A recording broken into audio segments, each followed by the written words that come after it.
you guys, welcome back to my channel. Today I'm sharing the guidelines for 2020's Winter Growth Challenge, and you guys have been requesting this so much recently, especially over on Instagram, so that makes me really happy. Today I'm going to be talking about what we'll be doing for this growth challenge. At the end of the video I'll be measuring my hair like I always do to show you where I'm starting, and then in the follow-up video at the end of the challenge I will show you my hair again. So as always, the growth challenge will be beginning on December 1st and it will be ending on March 1st, so the challenge will be 3 months long.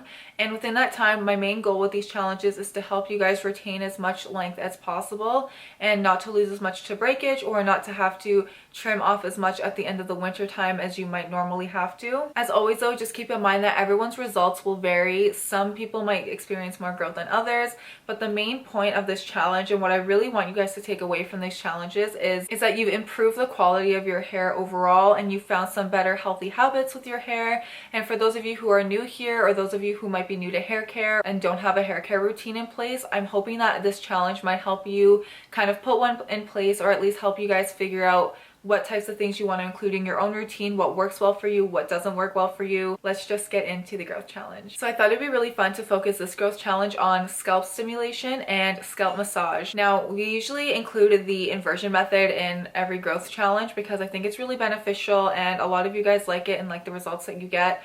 But I think instead of the inversion method this time, we're going to include a different type of scalp massage, and this is going to be the basis of the growth challenge. So the scalp massage technique that I want to include for this challenge is an Ayurvedic scalp massage technique that really focuses on different marmas, or like energy points. They're almost like mini chakras on the scalp, and there are other ones around the face and around the neck and shoulders as well, but for the purpose of this challenge I will mainly be focusing on just the ones on the scalp. If you want to do the entire massage on your face and on your neck and shoulders yourself, you can absolutely feel free to do so, but again, for the purpose of just hair growth, I'm going to be focusing on only on the scalp massage. So I actually found this method through one of my friends on Instagram. Her name is Moody Hair. She is super sweet. She actually told me about this in the comments of one of my pictures on Instagram and then DM'd me with a video about it. I'm gonna have her Instagram link down below. If you don't follow her already, I really recommend you do so. She's super nice, and she also has like a hair care Instagram page. The video she sent me is actually all in Italian, so I don't understand Italian unfortunately, but the girl in the video does demonstrate the massage technique, and it was kind of long, so I decided to look into other sources and see if I could find other information about it to kind of like shorten it a little bit. And I found another girl's video here on YouTube, and her YouTube channel is Sushmita's Diaries, so I'm hoping I'm not mispronouncing her name, but I will have her video linked down below. And her video really goes into detail about each pressure point and what it's for and the benefits of the massage, and she demonstrates how to do it. So I'll also be demonstrating in this video for you guys, but I got all my information from her video, so I'll have it linked down below. But again, this technique is an Ayurvedic technique, and it focuses on these marma points on the scalp, and it has a lot of benefits, not just for hair growth, but it also is supposed to help reduce anxiety. It's supposed to help you sleep better, reduce insomnia, improve mood, reduce stress. And I just think with everything that's been going on recently, everyone could kind of use a little bit of stress relief. This massage doesn't need to take long. It can take maybe 5 to 10 minutes before you go to bed, and I think that doing this in place of the inversion method will be really fun and beneficial. That being said, if you would like to include the inversion method within this as well and do the inversion method for 1 week each month using this technique or using your own technique, feel free to do so. But for me personally, I'm just going to be using this technique, and I'm going to try to do it every single day if I can, but if I can't, I'm going to try to aim for 3 to 5 times a week. So in the video I watched, she starts by massaging first this pressure point here in between the eyebrows, and she also focuses on one in the middle of the brows. Again, I'm going to be skipping the facial massage for this video and focusing only on the scalp massage. So the first pressure point that she talks about is 8 fingers above your eyebrows. So 2, 4, 6, 8, and it's about right here. So you would start off by massaging this section first. And again, this massage should only take about 5 to 10 minutes before bed, so however long you would like to spend on each pressure point is totally up to you. The next pressure point is 12 fingers above the brows, so 2, 4, 6, 8, 10, 12. And it should hit you like right at the highest point of your scalp. And again, you're just going to go ahead and spend some time massaging that area. And the third pressure point is 4 fingers above the nape of your neck, and the easiest way to massage this part is to just flip your head. You don't have to completely invert it if you don't want to, but even just tilting it down this way and brushing your hair forward, just so you can expose the back part of your neck. And I also find it easiest to split my hair in half this way. And then once you're done with the marble point at the back of your head, she goes ahead and starts massaging a point gently behind her ears. Again, I will be skipping that, but she goes on to focus on the area behind the ears because she mentioned that this part tends to get neglected a lot with oil and with massage. So we'll spend a few minutes just massaging this area back here behind the ears. So that is a massage technique in a nutshell. I think it's going to be really fun and really relaxing to do. You can do this with or without oil. So on days that I'm washing my hair, when I'm going to be doing my regular scalp treatments anyway, I'll likely be doing it with oil. But for the rest of the week, if I'm doing it every night before bed, I will just stick to no oil. So the next guideline for the growth challenge is weekly scalp treatments and hair masks. I include these in every single growth challenge because not only are treatments and masks really beneficial for promoting growth, but they're also really beneficial for keeping your scalp and roots healthy, as well as keeping your length and ends nourished, hydrated, strengthened, and it really helps to prevent breakage. You can use DIYs, you can use store-bought masks, you can use the same mask each week that you do the mask. It's really up to you.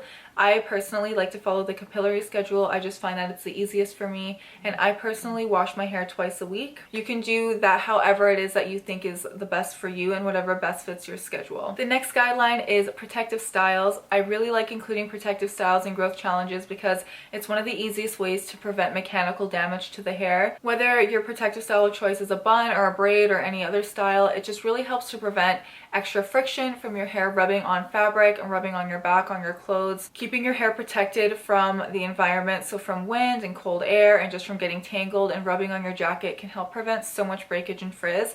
So I'm going to include protective styles as one of the guidelines. Wear them as frequently as possible whenever you feel like you're going to be out and about for a long period of time.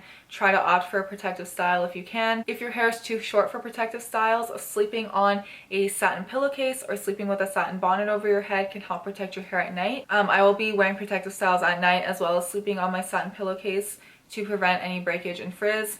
My hair really just gets super dry in the winter, and this always helps me. That is it for the hair growth challenge, you guys. I wanted to keep it really simple and again just focus on scalp stimulation. I think this massage technique is going to be really fun. It looked really relaxing in the video I watched, and while I was reading about it, it honestly just made me sleepy and want to go massage my head and go to sleep. And it's a little bit different than the inversion method because I started to feel like the inversion method was a bit repetitive in these challenges. As some extras, if you want to really jazz up your own hair challenge, feel free to take any hair vitamins that you would like to take. So if you are someone who likes to take biotin or any other hair, skin, and nails vitamins, feel free to do so. Another extra is to try to limit heat as much as possible, or completely if you can. I know that it's holiday season and we want to style our hair for like any holiday gatherings that might be taking place. So obviously if you want to use heat for those, don't feel bad about it. It's literally just like a couple days or whatever. But if you're someone who uses heat on a daily basis or even on a weekly basis, try to take this opportunity to limit heat and maybe find some new heatless hairstyles that you enjoy. And the last extra that I think would be fun to include is the search and destroy method. This is something I like to do maybe monthly now because I'm getting trims more frequently. But basically you just section off your hair into different sections and you can look through and find any like individual split ends and snip them off. I like the search and destroy method because it helps me to remove individual split ends without losing any length. So those of you who have been here for a while already know that I've reached my hair length goal. I'm actually not trying to grow my hair any longer than it is now, and for that reason I've been going to get my hair trimmed every 2 months, and I usually take off about an inch or so just to keep my hair at one length and to keep my ends looking really fresh and full all the time. I will be getting a trim in January, assuming that salons are open during that time. So I'm going to measure my hair right now for you guys. I'm going to measure it again after my trim in January, and then I will measure it again for you guys in March when the challenge is over. Also keep in mind that measuring your hair isn't always going to be 100% accurate because it's kind of hard to measure your own hair. But this is just going to give you an idea of like where your hair is at now approximately and how much growth you approximately get. Okay, so I start by putting the measuring tape on my part. And it's going to probably be out of frame, so I'm sorry, but then I just pull the measuring tape and my hair really tightly together until I get to the bottom. And My hair is roughly around 37 inches, which is a little bit more than I expected, to be honest. I will also be finishing school in a couple of weeks, so I will have a lot more time to film content for you guys here on YouTube as well as for Instagram. And during that time, I really want to film like weekly and daily hair care vlogs, I guess, for the challenge, so that you guys can kind of see how I incorporate the steps of the challenge into my regular routine, because that is something that a lot of you guys ask me about during the challenges, and I can totally understand why it's confusing. I also want to share a lot more DIYs during that time for different masks you guys can do for like the scalp treatment and hair mask portion of the growth challenge. I will also have all the steps listed down below in the description box, so you guys can just go ahead and screenshot if it's easier for you. But thank you guys so much for watching, and I will see you in the next video. Bye!